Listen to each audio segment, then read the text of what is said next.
All right, here we go. All right, hi guys. Welcome back. We are talking about anxiety and depression and stress today. I hope everybody is doing well and staying healthy and taking care of yourselves in the middle of the insanity that is the world, I think, at large right now. Let me get this set up because, as always, I am only moderately prepared. Okay. Anxiety, depression, and stress. This, like a lot of other mental health symptoms and struggles that we've all been having and struggling with, has been made worse because of the pandemic. Whether you have been unable to spend time with people, or it has been harder to get your needs met, or you know somebody who has had COVID or who has, passed away from complications. This, I think, is a specific time in life when these areas, anxiety, depression, and stress, has been heightened for all of us. As always, the land acknowledgement, just something to be aware of. There's the link at the bottom. I need to make sure that I'm sharing that in the descriptions. I don't think I added that the last couple of times, so I need to go back and add that. Okay. But as always, I'm always happy to talk about kind of the history of the land that we live on, the history of Texas, including the native peoples who lived here, their histories, and to just explore more about where we are and where we live. Okay, today's agenda, we're going to define anxiety, depression, and stress, and we're going to talk about our support systems. We sent out that form for support system, I believe, last month, right? Or was that the February? Okay, a couple of months back, we sent out a form for just kind of an activity form. We can share a link to that form in the description as well. It's also just something pretty straightforward. But we'll talk more about that later. And then we'll help you identify some resources in the community if you need additional resources. And our first quote for today is, "I am resilient and can get through anything." Resilience is a really interesting word because there's this implication that, it's linked to like strength, like emotional strength and strength of character. And resilience is really more kind of that flexibility, right? Life is crazy, life is chaotic. All I have seen from people who live at Think East is resilience, right? Is rolling with the punches, is advocating for yourself and standing up for yourself when needed, and finding new resources as needed. Like, I think this is a very resilient group of people. Yes. So I really, really like this quote because I think it speaks to a lot of the people who may be watching this video later. Exactly. Anxiety gets used a lot in day-to-day life. I'm feeling anxious. I have so much anxiety. This is that worry and fear about stuff that you're going through, stuff you might go through, upcoming surgeries, doctor's appointments. For me, definitely starting to experience some anxiety about more and more people being out in public, right, at the stores and in parks. Maria and I were talking about that just a little bit ago, right? I don't know that I want to be in a crowded room with people ever again.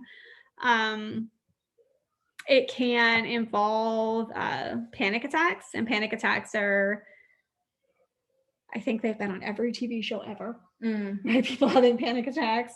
But that moment where your worries or your fears can be overwhelming, you can hyperventilate. It can be hard to catch your breath. You feel like you're dying. Yeah. It's awful. For me, it's always I hear my heart pounding in my head. Yeah. Sometimes you feel like passing out. Yep. And like the room is like moving. Oh, it's awful. It's really hard to feel like you're on solid ground and to make a decision and step forward. People confuse them as heart attacks. That's how a lot of people go to the emergency room. Exactly. Because they're scared of having a heart attack. Exactly. So there are some reflection questions that if you would like to, take a few minutes and think through. But have you experienced anxiety at some point in your life? I certainly have. I know that since the beginning of the pandemic, it's gotten worse. Especially when it was first starting. We didn't know what was happening, what it looked like, what this new crazy illness was. I have a mom who has COPD, so there was like that personal connection. with somebody with a heightened risk of really severe COVID. I coped with it by talking about it. I started writing. I have like this massive, like 50-page document that's like a stream of consciousness of how I was feeling every day. I love that. And I need to go back and like reflect like a year later. But these are certainly like, take a few minutes, think through it. Anxiety, I think, is a little bit more universal than like how people experience like depression or anger or, some of the other kind of major emotions. I think at some point we all experience anxiety, kind of like about like the future or like what's gonna happen, or like if you're gonna do like something that you've never done before, you have some anxiety, kind of like anticipation, like that pain in your stomach, like your butterflies, and you're like, oh my God, I'm gonna throw up. And anxiety can also look like irritability or sadness or avoidance, right? Especially in kids. Kids tend to not experience anxiety like we do as adults. They tend to experience it as irritation. I definitely get irritable when I'm feeling really anxious, or like I'm having just an off day and I'm like, what is going on? Like I'm checking in with my body.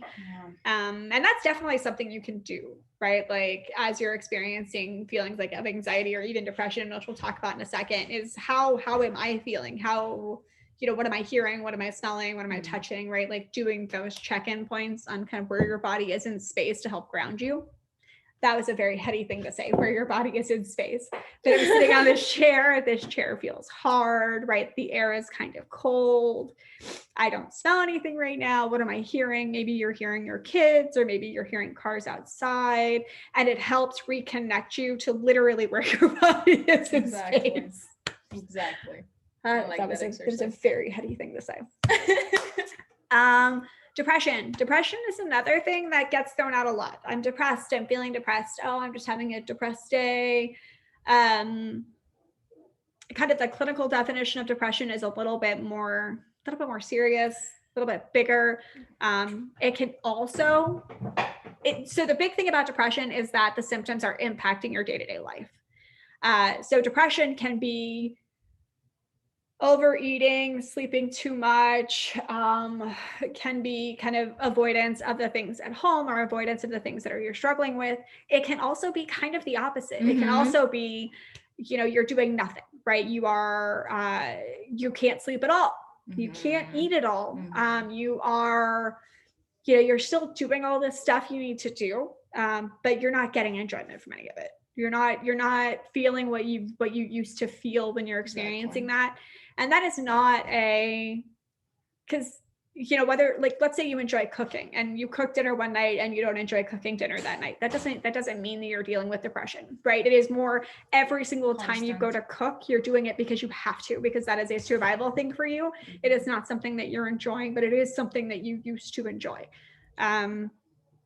So the phrase here, persistent, like it is a consistent day in and day out, right? You're not really having any breaks in how you're feeling. And it's certainly one of those things that if you are concerned about it, talk with your friends and family about it. You are welcome to reach out to me. I'm happy to talk with you about it and through it. Primary care doctors also are great resources here. They can either help if you're interested in a medication route, or they can help like make a referral to a therapist as needed. And if you go to a therapist and you don't like that therapist, you can always request another one, right? Because the therapeutic relationship needs to be a two-way street.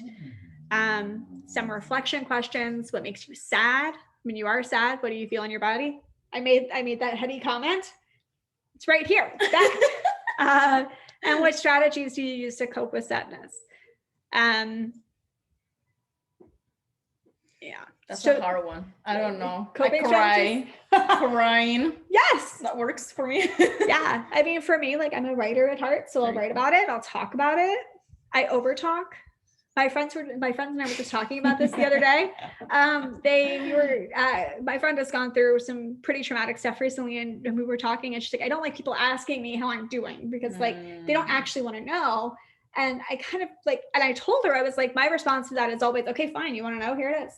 And I'll just lay it all out. which isn't not super helpful all the time. But it can be calling a friend. It can be if you like going on trips, or if you want to go back home, right? Like for me, sometimes I just want to go back home and reconnect with where I'm from. It can be, I'm going to watch a ridiculous TV show, something that has made me laugh in the past, listening to music, taking a nap, right? There are going on a walk. Exactly. Doing something physical. Yeah. Right.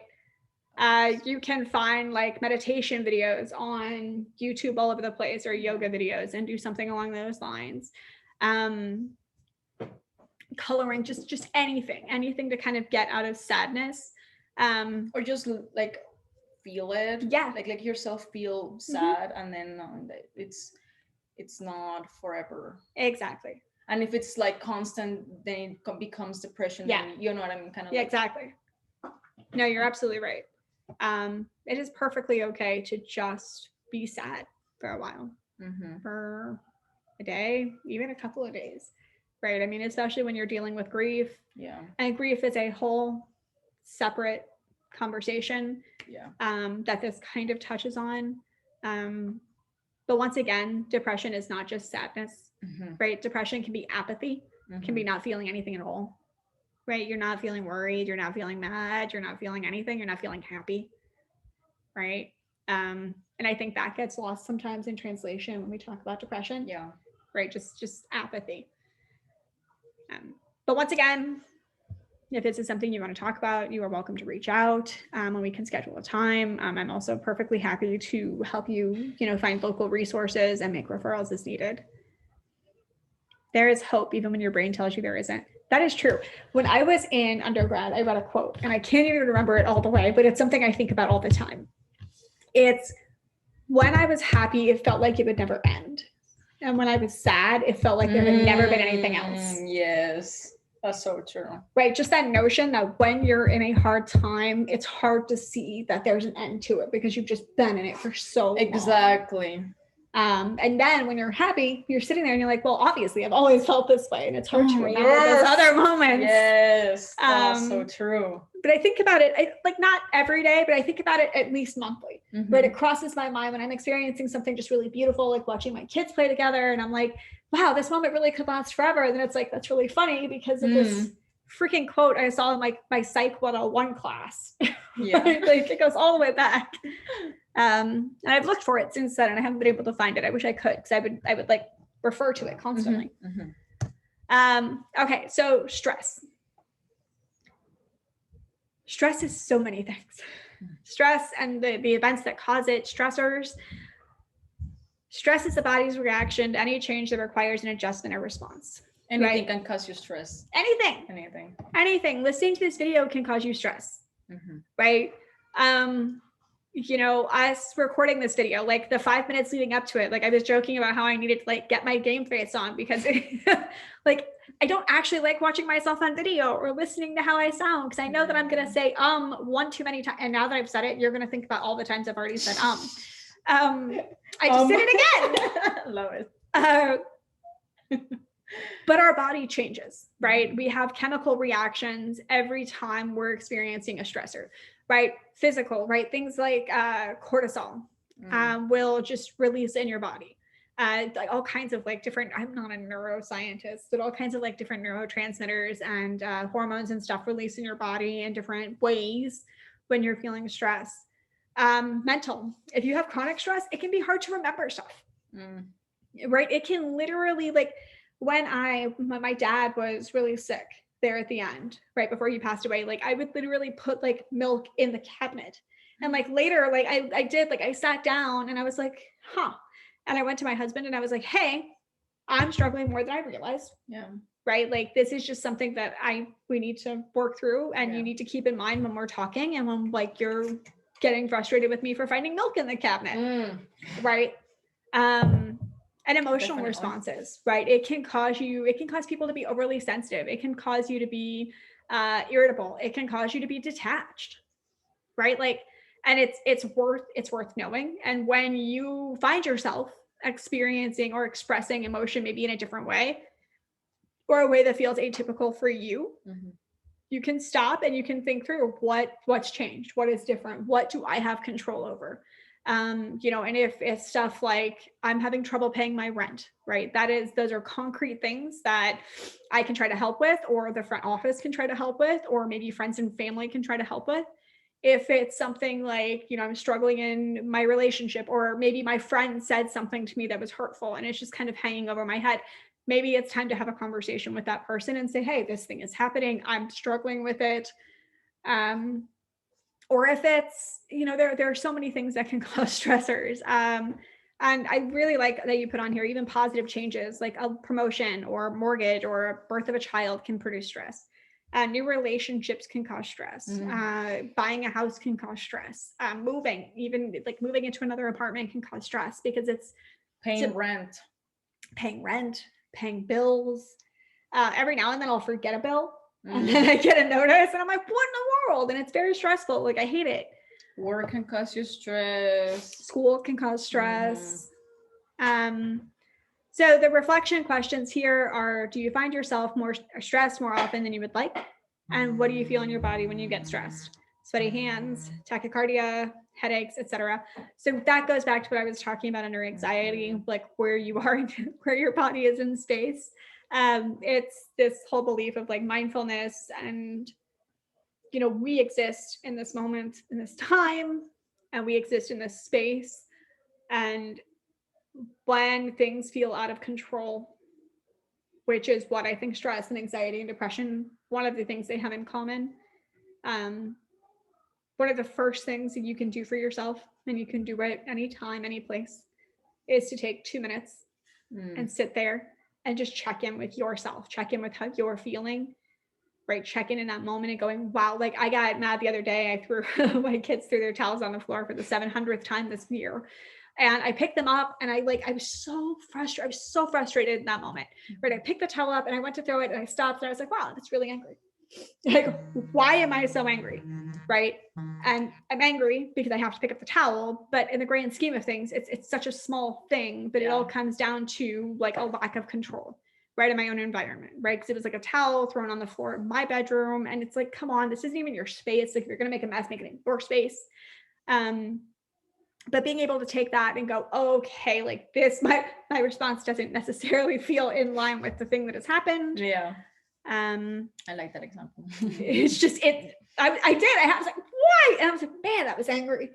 And and it was okay, right? There's no judgment, right? Like, it's fine that I'm angry. Like, nobody got hurt, right? Nobody got their feelings hurt. My kids had already gone to bed at that point by the time I realized it. Like, nobody even, anything. Like, the only person who recognized what was happening was me in that moment. But it was an overreaction, and then an acknowledgement, and then, okay, what's going on? Why am I feeling this? Why am I struggling? What can I do for me? Which goes back to the self-preservation presentation that we had, which came down to boundaries and making the space, right? And being kind to yourself, right? And that was the additional piece, right? There was no judgment on myself. There was no, why am I mad? I can't be mad. It was, okay, I'm mad right now. That's okay. What comes next? Yeah, exactly. Some basic information on suicide and suicide prevention. Couple of just thoughts on this. This is also a very big conversation. Not everybody who successfully dies as the result of suicide can be stopped or can be known ahead of time. Right? So if you do know somebody who has passed away as a result of suicide, there isn't inherently anything you could have done. The other piece of that is that if you were sitting there and if you were having dark thoughts about wanting to hurt yourself, or or you were concerned about a friend of yours who has said things like, the world would be better off if I wasn't here, right? Like, this is information to share with them. There's always somebody to talk to. Unfortunately, I'm not an emergency service, but even here in Austin, calling 311 can connect you with mental health professionals who will try to get you into a hospital if needed. The changing behaviors is, I think, worth knowing, both for like yourself as an individual and for those around you. But the withdrawing, making a plan, right? If you have somebody who is talking a lot about death or a lot about that example, I think the world would be better if I wasn't here, right? Like I'm not helping the situation. Nobody wants me here, right? And then all of a sudden they're no longer responding to your phone calls or anything like that. You can always call 311 and request a well check as well. But definitely this information for the suicide prevention lifeline, you can always call them anytime, 24/7. I think it's anonymous, right? I don't think you have to share your information. I don't think so. And in more serious cases, you can call 311. And here in Austin, there are mental health officers who will help get you to where you need to go. You can also go to the emergency room. The emergency room is that connection to additional psychiatric help as needed. If you are starting to have thoughts like this, or there's somebody in your life who is starting to have thoughts like this, we can always work on getting referrals for a therapist if it hasn't, if it's not a specific immediate plan. Crisis. If not in crisis, thank you. So happy to talk more about it anytime. And I think that's just some of the basic. Yeah. We just wanted to put that there to normalize it and to talk about it and to put the numbers there. If anybody needs help with suicide or signs of suicide. Suicidal thoughts. That kind of thing. Yeah. This is the form we sent out, and I will attempt to attach a link in the description below so you can access it again. You are also welcome to just pause the video and write the questions down or to think through them. Support system, these are the people in your life who you call when you need someone to talk to, or if you have kids, you need someone to watch your kids, or just the people who are around you, right? And it's not just people, but organizations, right? It could be case managers. It can be your church. Churches can be a huge support system. It could be your family, and maybe not all of your family members, right? Like if your mom is very supportive and you feel like you can call her anytime, but when you call your dad, you don't feel that same level of support. Maybe he's not, that particular support person, right? Maybe he's a person who, when the, other shoe drops and you've hit rock bottom, maybe he is the person you go to. But these questions, this who can I call when I'm feeling lonely and need company, when I need someone to help me out with home tasks, right? If you are just getting out of surgery and you need somebody to come and check on you, who are you going to call? Who do you call when you need someone to talk to? Or when, I already said the kids thing, who do you need when you need someone to remind you to care for yourself? We pass this form out just as a reminder, right? Just something to think about. This doesn't have to be something that you do, but I do think it's important for us to think about it. All too often, we don't stop and think about what our plan is, and not just our plan for vacations or fun stuff, but also who would watch your kids, if you need it, right? Who is that in case of an emergency person in your life? Most of you guys probably know the answers to most of these questions. But maybe you didn't know the answer to one of them, and this gives you an opportunity to think through it. You can also, print it out and write it down and put it on your fridge if you need to. I think when people are feeling isolated and alone, I think this is even more important to have this stuff written down. Sorry for the screaming if you can hear it. That way, when you are feeling that way, you have this piece of paper that has somebody's name on it. You've thought through what your plan is when you get there. And that's why it's important to think through, so that when you are in crisis, you already know what your plan is. You don't have to try to figure that out in that moment. And resources, there are plenty of resources in the front office, in the lobby. You can also contact me. That's why I didn't put them here, because I was like, there are a lot of resources in the front office. Yeah. And Jason has more. He has extra copies if something is out. He has a whole folder that he can make copies of and give them to you as needed. I am a licensed social worker, which means that I am bound by confidentiality, which means that I don't go to the front office and just share your information. If you need me to follow up or act on your behalf, I literally need permission from you before I can say anything. So that is something I am happy to talk more about. I would love to, if that is something you have questions about. here is my information again, many different ways to get a hold of me. And we are on site kind of increasingly as things are getting stabilized. Yeah, feel free to reach out with any questions, comments, or concerns, anything like that. Feel free to reach out with any suggestions about this video or about the presentation, any changes you think that we can make that would make it, I don't know, easier to understand. I'm sorry, there's my phone keeps vibrating and I'm trying to keep it off the table so that it doesn't vibrate everything. I don't know what I was saying, but thank you all for joining us. And I look forward to all of your feedback. That's what I was saying. Feedback. And if you think of any topics, we could think of any topics for future videos, let us know. We're always looking for new ideas. Yeah, we're just going to go from here. Thank you guys and have a wonderful day. All right, now we'll stop sharing and now we can wave bye. Oh, bye. Bye guys. Have a good day.